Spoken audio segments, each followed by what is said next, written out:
Con la posa della prima pietra, il sindaco di Vicenza Francesco Rucco ha dato via ai lavori per la realizzazione della nuova piazza di fronte allo stadio Menti, largo Paolo Rossi. Nell'intenzione dell'amministrazione comunale, quello che attualmente è un grande parcheggio diventerà entro l'anno una vera e propria piazza, già intitolata il 28 settembre scorso a Pablito, il grande campione mondiale e cittadino onorario di Vicenza. In onore al bomber biancorosso, alcuni elementi strutturali del progetto. È un onore per me dire che lo ricorderemo almeno in questa piazza come nuovo luogo di Vicenza, con delle aiuole a forma di scarpette con i chiodini,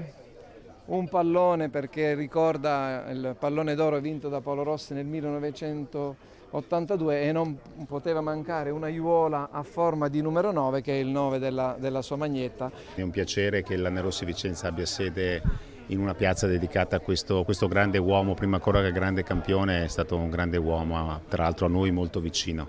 È un momento importante, abbiamo faticato tanto per rispettare i tempi, gli impegni che avevamo preso, siamo riusciti con la posa della prima pietra, partiremo settimana prossima con il cantiere. Sarà un cantiere importante perché da un angolo viene riqualificato e trasformato in una piazza, di fatto, largo Paolo Rossi, a pochi passi da Campo Denane, dove abbiamo appena finito l'intervento per creare una rotatoria, una viabilità nuova, che quindi alleggerisce la viabilità lungo questa via Schio, che era la via storica. E quindi un ricordo di Paolo, ci tenevamo tantissimo tutti, speriamo insomma che i tempi dei cantieri vengano rispettati, perché non nascondo che ogni cantiere ormai ha le sue difficoltà, con aumenti prezzi, con materiali che non si trovano, però sono convinto che faremo sicuramente un ottimo lavoro.